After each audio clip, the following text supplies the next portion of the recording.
मेरे साथ हैं आसिफ जलाल साहब, आईपीएस ऑफिसर भी हैं। सर, आप हिंद गुरु अकेडमी आए, बहुत सारे कोचिंग इंस्टीट्यूट खुले हुए हैं, लेकिन एक रणनीति होती है, क्योंकि अगर देखा जाए तो नोट्स बनाना काफ़ी इम्पोर्टेंट होता है। नोट्स बनाने के लिए सबसे अहम रणनीति क्या होनी चाहिए? देखिए, नोट्स बनाने के लिए ये है कि जो कोई जैसे किताब लें किसी भी टॉपिक पे, तो एक उसको किताब को चुन लें। उसको जैसे पॉलिटी है, इकॉनमी है या फिर हिस्ट्री है, तो उसका जैसे हिस्ट्री का जैसे स्पेक्ट्रम की एक किताब है मॉडर्न इंडिया, तो उसको हिस्ट्री के लिए आप ऐसे एक मास्टर बुक, ऐसे मास्टर नोट उसको मान सकते हैं। उस पर अब आपको एडिशनल कोई इन्फॉर्मेशन मिल रहा है तो वो एडिशनल इन्फॉर्मेशन को उसी में ऐड करते जाइए।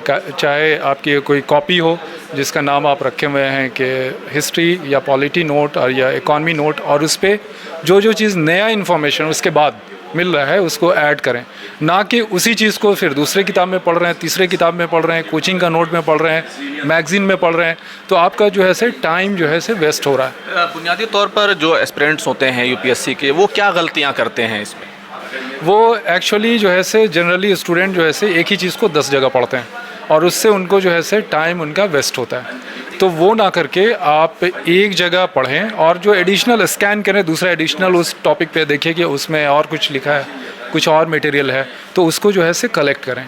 कोई भी जैसे टॉपिक है, जैसे कि मान लिया आप ले लें कि जैसे कि इंडियन इकॉनमी ले लें, या फिर जैसे पॉपुलेशन एक्सप्लोजन ले लें, या ग्लोबल वार्मिंग ले लें, तो जैसे ये आपके मेंस के जनरल स्टडीज़ में ये एक टॉपिक दिया हुआ है। तो जब आप नोट्स तैयारी की बनाएं तो नोट्स में जैसे देखिए कि व्हाट इज़ ग्लोबल वार्मिंग, इसका डेफिनेशन क्या है, ठीक है, इसके कॉजेज़ क्या हैं, इसके सॉल्यूशन क्या हैं। जैसे कोई चीज़ भी पढ़िए, न्यूज़पेपर पढ़िए या कोई बुक पढ़िए, तो यही सब पॉइंट्स इसमें ढूंढिए, और वो सब पॉइंट जो है आपका जो पॉलिटी पे या जो इन्वायरमेंट पे या इकॉनमी पे जो नोट जो आपने कॉपी बना रखा है उसमें आप ऐड करते जाएं एडिशनल इन्फॉर्मेशन, ना कि जो है हम लोग करते हैं कि उसको फिर दूसरे टेक्स्ट बुक को या न्यूज़पेपर को या आर्टिकल को उसको पढ़ रहे हैं और उसमें काफ़ी टाइम हमारा वेस्ट होता है। जब एस्पिरेंट से बात कर रहे थे तो आपने कहा था कि आपके 365 से ज़्यादा नंबर आए थे, लगभग 365 नंबर 66 नंबर आए थे सोशलॉजी में।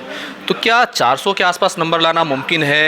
क्या इस रणनीति के ज़रिए ज़्यादा बेहतर हम अपना जो है लेखन जो है वो कर सकते हैं? देखिए, जैसे पहली चीज़ है कि आपके सोचने के बारे में है कि हम लोग जैसे कि आर्ट्स के स्टूडेंट होते हैं तो सोचते हैं कि मुश्किल से 300 नंबर आ सकता है। तो हमको किसी ने गाइड किया, उसने बताया कि आप 400 नंबर ला सकते हो। तो मैंने बोला कि 400 नंबर तो सिर्फ मैथमेटिक्स और फिज़िक्स जैसे सब्जेक्ट में आ सकता है, मैं सोशलॉजी, साइकोलॉजी, पॉलिटिकल साइंस में कैसे ला सकता हूँ। तो हमारे फ्रेंड ने जब हमको गाइड किया, जो उसने बताया, उसने ये बात मेरे दिमाग में डाल दी, तो मैं विश्वास करने लगा कि सचमुच में मैं भी इतना मार्क्स ला सकता हूँ, और मैं ये सोच के साथ काम करने लगा। तो वो चीज़ें जो आप सोच रहे हैं, आप सोच रहे हैं कि मुझे 300 नंबर लाना है, और ये आप सोच के काम कर रहे हैं कि मुझे 400 नंबर लाना है, तो आप दोनों में जो है से काम करने के तरीके में अब एनर्जी जितना लगाएंगे, जितना फोकस होगा, जितना आप में जज्बा होगा, दोनों में अलग अलग होगा, तो दैट वर्क। दूसरा बोलने की बात है कि क्योंकि इंटरव्यू होता है, कहीं ना कहीं कम्युनिकेशंस होता है, उस पर काम करना कितना अहम है और किस तरीके से उसको किया जा सकता है? जो स्टूडेंट हैं, मैं उनको सजेस्ट करता हूँ कि जैसे कि आप जब इंटरव्यू में जाएंगे तो आपको ऐसे बोलिएगा, और किस तरह से बोलना है, आप जो है सामने देख करके बोल रहे हैं, या आपकी नज़र नीचे है, या पूरे एनर्जी से बोल रहे हैं, या फिर एकदम धीरे धीरे बोल रहे हैं, या आप बोलने के लिए वर्ड्स ढूंढ रहे हैं, तो these things matter a lot. तो जब आप बोलेंगे नहीं, जब आपको बोलने का प्रैक्टिस नहीं होगा, तो जब आप इंटरव्यू बोर्ड में जाएंगे, या ऐसे भी जैसे कि मीडिया के सामने बोल रहे हैं, या कैमरा के सामने बोल रहे हैं, या फिर जो है कहीं और पब्लिक के सामने बोल रहे हैं, तो आप बोल नहीं पाएंगे। तो हम लोग जो है पढ़ते हैं, लिखने के कोई प्रैक्टिस नहीं करते हैं, हम लोग बोलने का कोई प्रैक्टिस नहीं करते हैं। लेकिन जो है बोलना जो है, और बोलने का आर्ट और ये कला बहुत इम्पॉर्टेंट है। तो जब आप तैयारी कर रहे हो, जब सिविल सर्विसेज की तैयारी कर रहे हो, तो ये बहुत ज़रूरी है कि डेली कम से कम 10 मिनट, 15 मिनट, 20 मिनट बोलने का भी आप जो है रूटीन बनाएं। पढ़ें, 5 घंटा पढ़ें, 1 घंटा लिखें, 20 मिनट बोलें, इस तरह का आपका शेड्यूल हो, ताकि जिस दिन आपको इंटरव्यू बोर्ड फेस करना होगा तो आप बोल्डली, स्ट्रांगली बोल पाएंगे और आप अच्छा मार्क्स स्कोर कर पाएंगे। एक आखिरी सवाल, 2002 में आपने तैयारी की, उसके बाद चुने गए, अलग अलग आप तो तमाम ओहदों पर रहे। अब क्योंकि काफ़ी वक्त गुजर गया है, काफ़ी नई टेक्नोलॉजी भी आ गई है, जो सिलेबस है वो भी बदल गया है, तो कौन सी बुनियादी जो बात है, क्या वो बेसिक्स अभी भी बने हुए हैं? कौन सी बुनियादी बेसिक्स हैं जिन पर जो है जमे रहना चाहिए? देखिए, जो पढ़ना, वाइड रीडिंग और जो है लिखने की सलाहियत, आपको लिखना है वही टेस्ट होगा वही चीज़, और बोलने का, ये सब बेसिक चीज़ें हैं।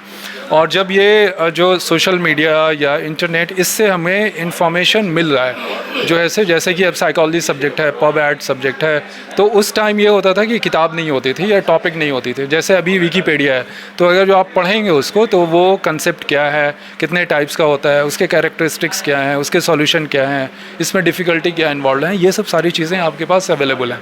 तो उन चीज़ों को उठा करके हमको जो नोट्स बनाना है उसमें हम रख सकते हैं, या किताब मार्केट में अवेलेबल है उसको ले करके हम नोट्स बना सकते हैं, और उसको जो है से फिर यूज़ कर सकते हैं, ना कि इसमें हम जो है से पूरी तरह से डिस्ट्रैक्ट हो जाएं। जो एक सिस्टम है और वो एक फेयर सिस्टम है, और जो भी जो एस्पायरेंट है, जो मेहनत करता है, उसका सिलेक्शन होता है उसमें।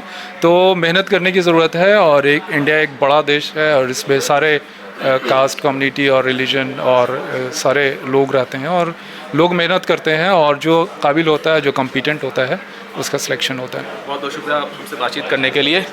खुर्रम शहजाद, न्यूज़ 18 दिल्ली।